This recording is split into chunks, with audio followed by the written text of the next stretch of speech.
अस्सलामु अलैकुम वरहमतुल्लाहि वबरकातुहू। अल्लाहुम्मा सल्ली अला सय्यिदिना मुहम्मद व अला आलि सय्यिदिना मुहम्मद व बारिक वसल्लिम। Welcome to Urdu into English class. आज की इस क्लास में हम past be form second category के एक्सरसाइज करने जा रहे हैं। Past be form second category last video में हम पढ़ चुके हैं कि मेरे पास बड़ा घर था। I had a big house. We had a big house. हमारे पास बड़ा घर था। You had a big house. तुम्हारे पास बड़ा घर था।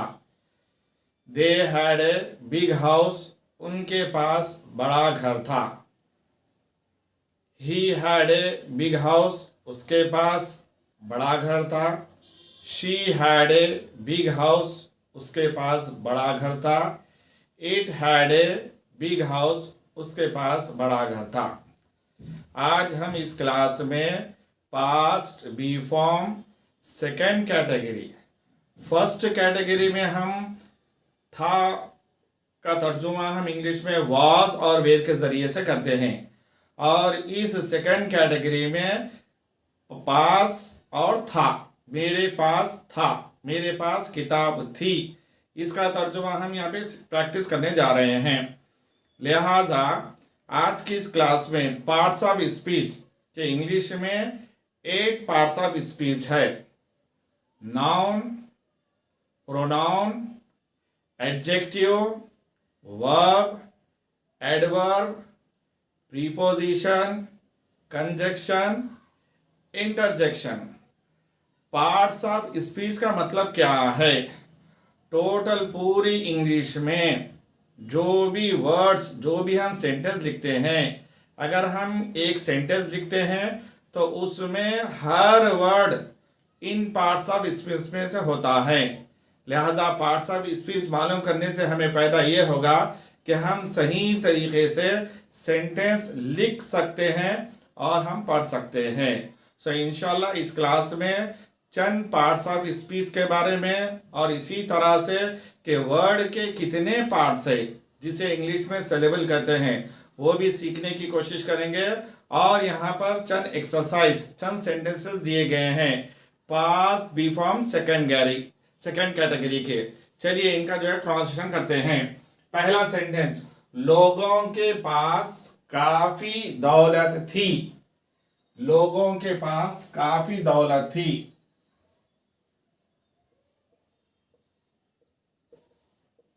The people had enough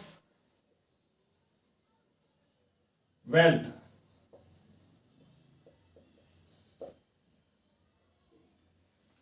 लोगों के पास काफी दौलत थी। The people had enough wealth. रहीम के पास ब्लैक पेन था। रहीम had a black pen. रहीम के पास ब्लैक पेन था। रहीम had a black pen. Officer के पास जीप थी। The officer had a jeep.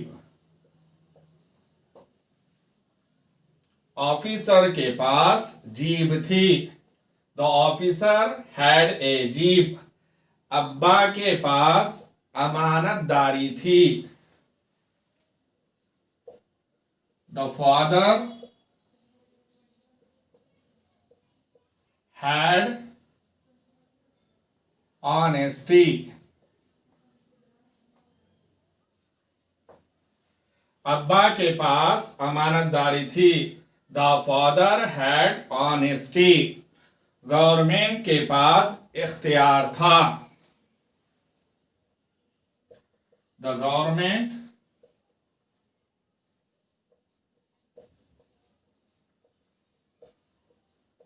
The government had authority,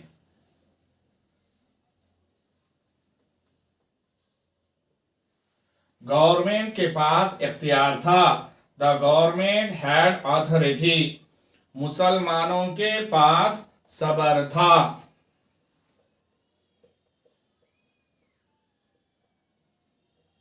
the Muslims had patience, मुसलमानों के पास सबर था। The Muslims had patience, teacher के पास पुरानी बाइक थी। The teacher had an old bike,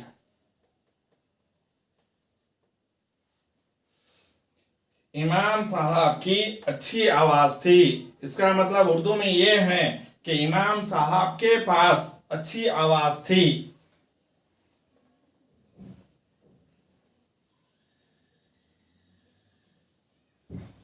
the इमाम had a beautiful voice,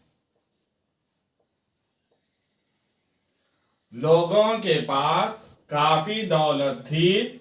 the people had enough wealth, Rahim के पास ब्लैक पेन था।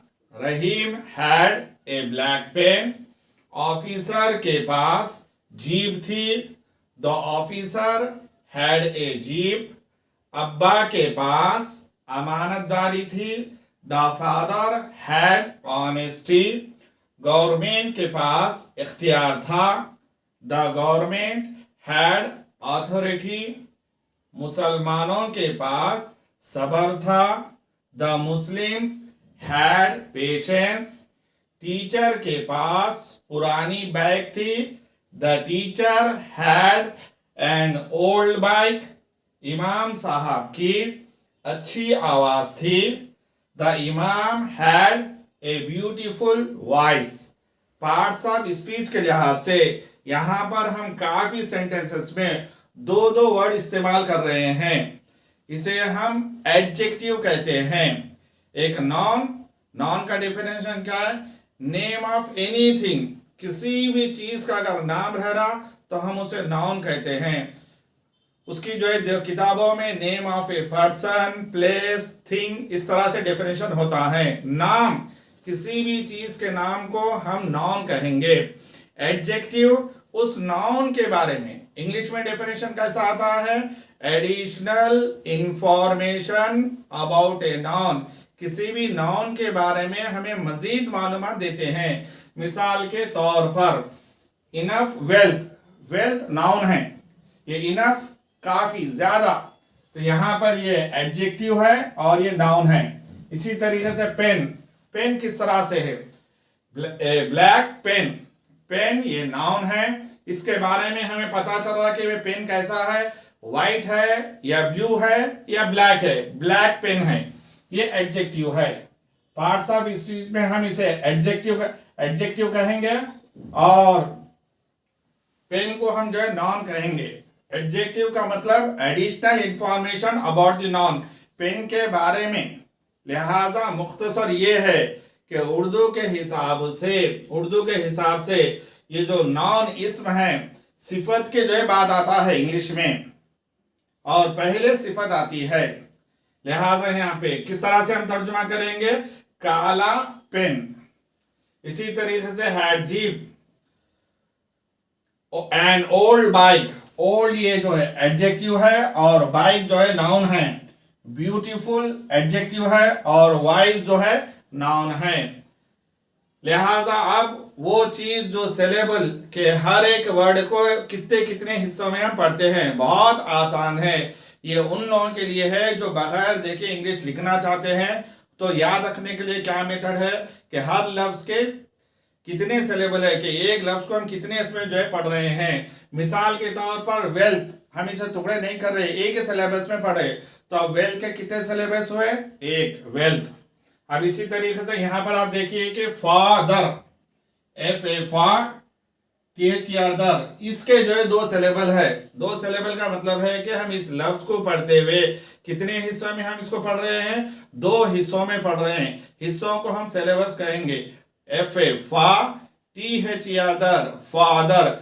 How many syllables are there in father? Father के कितने syllable है? कितने हिस्सों में हम उसको जो है पढ़ रहे हैं? दो हिस्सों में। So they are called the two syllable. अब इसी तरीके से गवर्नमेंट, गवर्नमेंट, गवर्नमेंट में कितने सिलेबल है? तीन सिलेबल है। जियो का VERN, one, govern, MENT, government के गवर्नमेंट में तीन जो है सिलेबल है। मुस्लिम्स, अब मुस्लिम्स में कितने सिलेबल है? मुस्लिम में जो है दो सिलेबल है। MUS, मुस, LIMS, लिम्स, मुस्लिम्स। इसके जो है दो सिलेबल्स है। Okay, thank you.